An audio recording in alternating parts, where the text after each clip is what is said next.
Our next speaker in this session, Mr. Luca del Monte, is the head of Commercialization Department at ESA. With extensive experience in industrial policy, strategy development, and deep tech, he supports European space entrepreneurs in scaling their businesses globally through incubation, technology transfer, and investor connections. Please join me in welcoming Mr. Luca to the stage.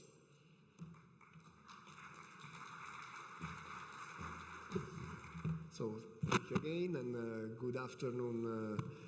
Good afternoon. I mean, I was introduced not only by our colleagues but also by Geraldine in this video. She has said she regrets a lot not being with us today, but okay. I will give you a little bit an idea of what we are doing in our directorate, and for doing that, I have prepared some slides that I would like to share with you.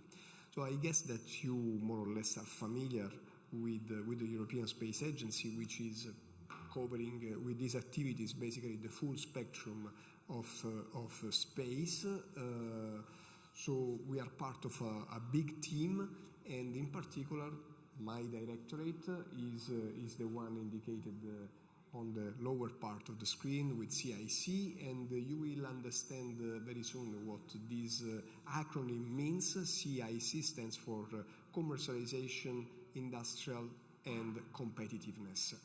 So we are going to talk about all these things, and we start with something that has been at the heart of this day and will be also for tomorrow part of your discussion. Is the booming of this new space, all these new opportunities related to climate and the possibility of space, of observing natural hazard and monitoring climate change. We have been introducing earlier this morning the new PhilabNet that has been opening here in Barcelona, which will indeed concentrate on climate change and its consequence and how to deal with that. But there are also other topics which are really emerging and attracting a lot of interest, like, for instance, in-orbit servicing. In-orbit servicing is a quite generic term which encompasses a lot of operations in orbit, proximity operations among satellites for refueling, refurbishing, or even deorbiting satellites that have reached end of life. Of course, these are all civilian applications, but I think that you don't need too much fantasy also to understand how the similar activities can be also turned in terms of defense or military operations by exploiting exactly the same technology. So it's a typical example of dual-use initiative or activities that are attracting the interest also of Ministry of Defense and in general the security world. But space connectivity as well is also another booming area. We are all familiar with the deployment of internet constellation, but not just internet, but also internet of the thing. So it's multiple layers. We are talking about, in general, mega constellation of mini satellites in low Earth orbit, but are often complemented also with the satellites positioned at higher orbits. And then, of course, exploration.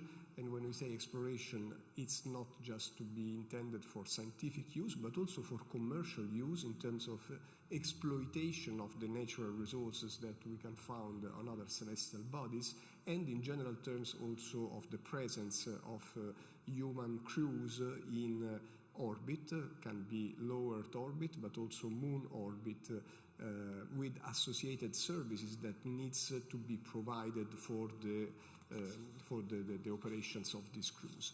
Now, all these booming, and I'd say this is just a small subset, I'm sure that you will discuss about more and more, but all these initiatives are attracting an interest also for the private capital and private investments, which today are in the order of magnitude of 6 billion, let's say last year, with a significant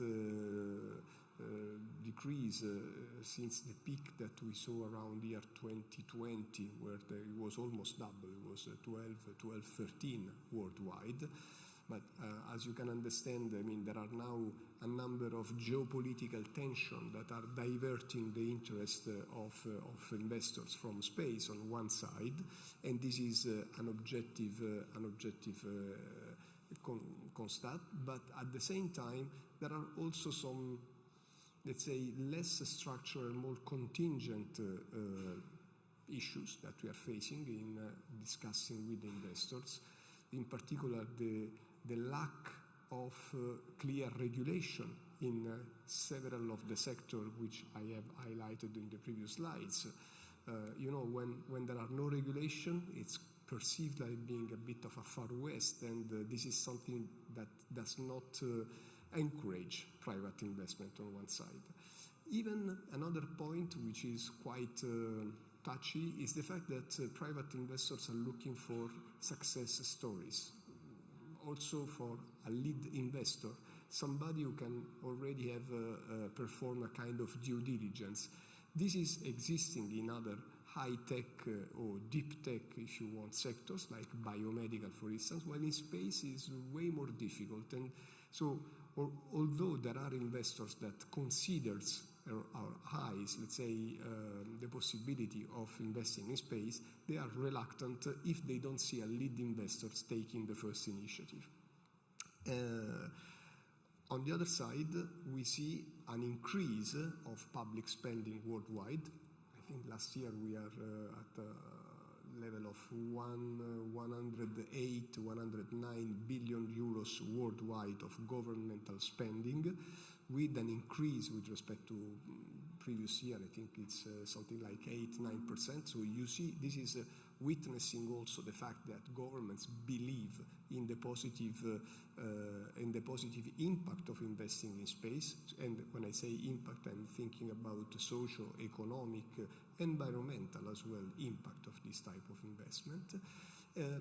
Unfortunately, for the first time after many years, I would say that the same public investment that worldwide are growing in Europe have been stagnating, even with -2%. So something that we should take into account. There is also another important effect that we have to take into account. This booming of new initiative is also immediately reflected in a dramatic increase of the number of launches and of satellite launched. You must, just to give you an order of magnitude, I mean, in the period between 2010 and 2020, the average of satellite put into orbit per year was around 100. Now we are talking about 1,700 per year at the horizon 2030. So we are talking about something like almost 20 times the rate of growth for the number of satellites injected. Now, why this is so relevant and so important for us? First of all, you have to consider that European industry has a very specific and peculiar situation with respect to the rest of worldwide industry. For the fact that, in particular with respect to the US type of competitors, for the simple fact that the US competitors can rely on a quite comfortable domestic demand, the so-called captive market, something that in Europe does not exist. So this means that our industry has to be competitive and win commercial contract on real commercial market worldwide. And this case for being competitive, so the competitiveness, is directly linked to the need for dramatic innovation, continuous innovation, and cost effectiveness.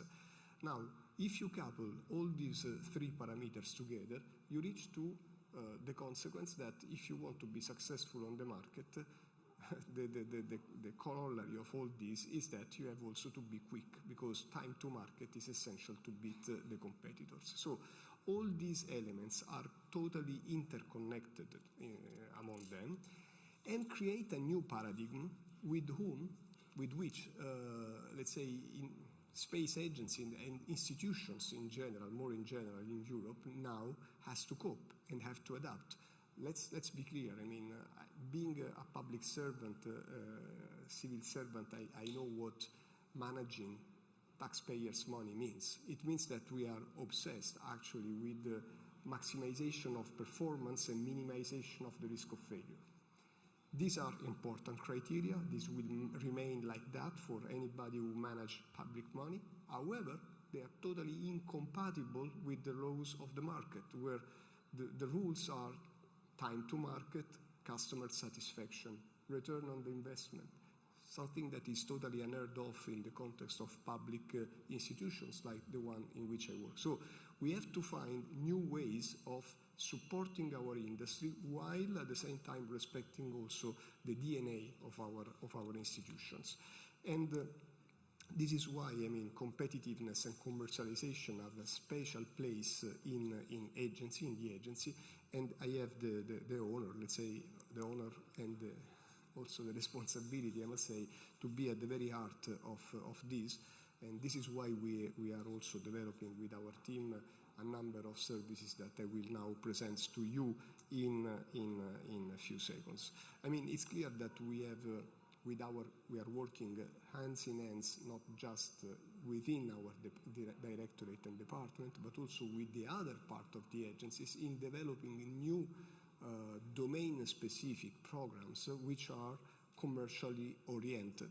Here are just some examples of them. I'm thinking, for instance, of the LEO cargo mission, the LEO cargo transportation, which is, as the word says, let's say, a new project, a new initiative to design a fully commercial cargo to go and to serve the future private and commercial space stations that will replace the ISS after 2030. Now, this type of contract, for instance, has been designed with a radically different approach with respect to the traditional ESA contracts. So it's not an R&D type of contracts. We are an R&D agency, as you clearly understand. No, in this case, we are procuring a service with a stage gate type of contract. We have not invented that. Let's be clear. We have simply copied what NASA did 25 years ago with the development of Elon Musk and the like. So, but let's say we have the lucky. On one side, we are late. On the other side, when you are late, you have the luxury of building on the experience of the others and learning from the mistakes that the others have done, or also the success. And now we are trying to replicate this type of approach also in Europe. But we are not just developing new programs, we are also providing services, commercialization type of services to the entire ecosystem to help this ecosystem growing, to help, let's say, developing a new generation of European space entrepreneurs. Today, for me, this is the focus of the messages I would like to lead to you. We have discussed earlier with the PhilabNet. It's again bridging the research and commerce side, and here we have now, let's say, complementing the offer of the PhilabNet by adding also the business incubation, the technology transfer.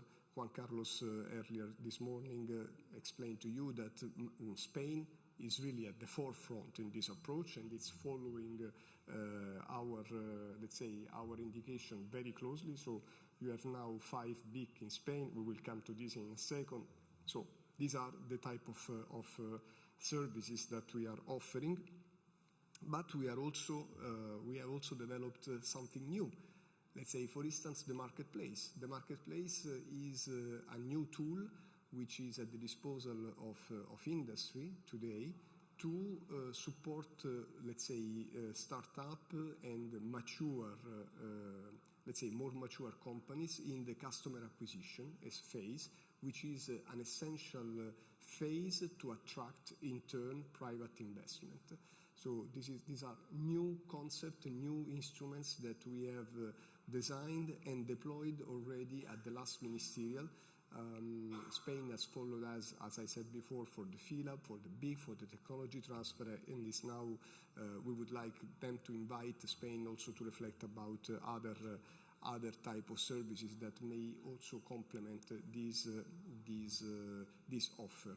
And just to explain, I mean, this slide can give you an idea how these type of services are distributed along the entire life cycle of a company. So we have services for the early stage, where the revenue stream is still low, to help a company in the ideation phase, so again the FILABnet or the IP protection type of services.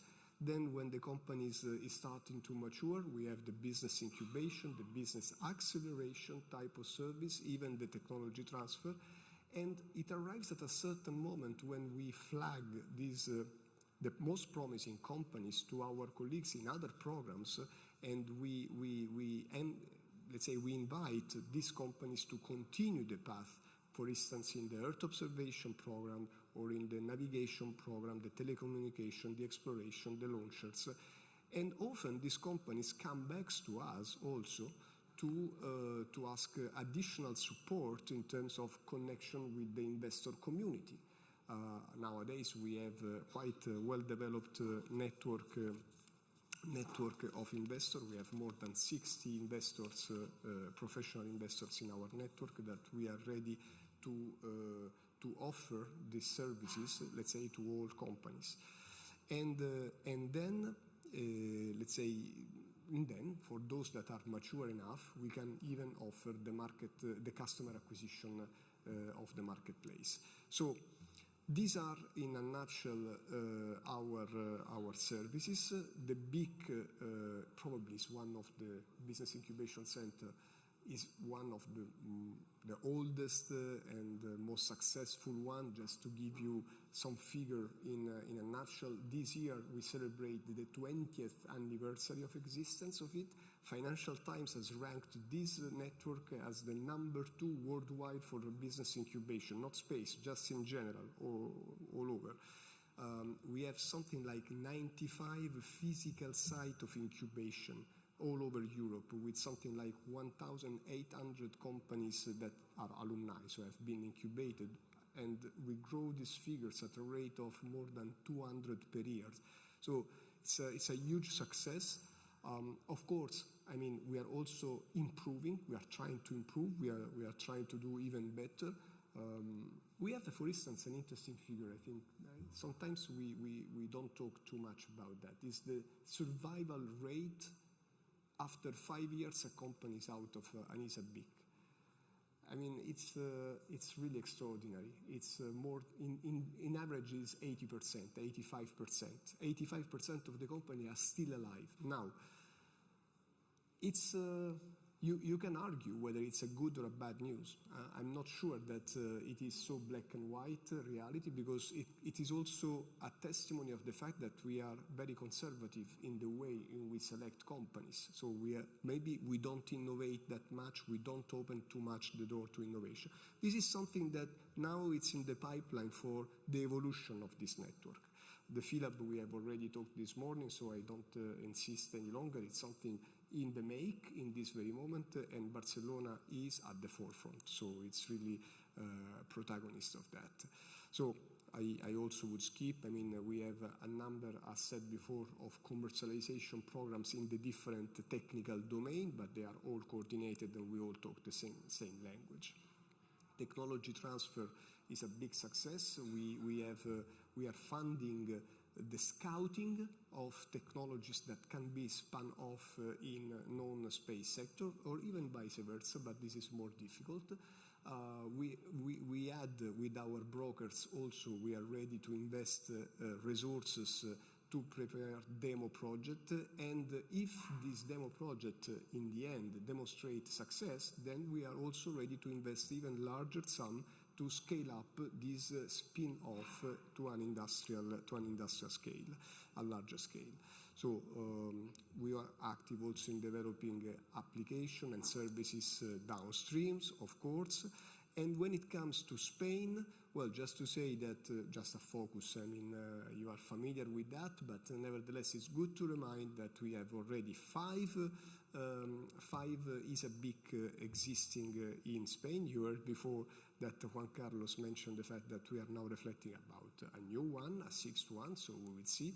The oldest one was really here in Barcelona, one of the most successful, and I'm very happy to report also in terms of success stories that, let's say in the last 2 years, only just in the last 2 years, companies from the ISABIC in Barcelona managed to raise something like 670k kilo euro of private investment. So that's quite a remarkable success just in the last 2 years. And if I'm not wrong, the name is Kleos, but I may be wrong. It's the name of the company from the Barcelona ISABIC, which has been selected as one of the 4 European winners of the international trade competition that we have organized, and they will come with us to Japan in order to develop their network of customers and partners, and also to look for further investment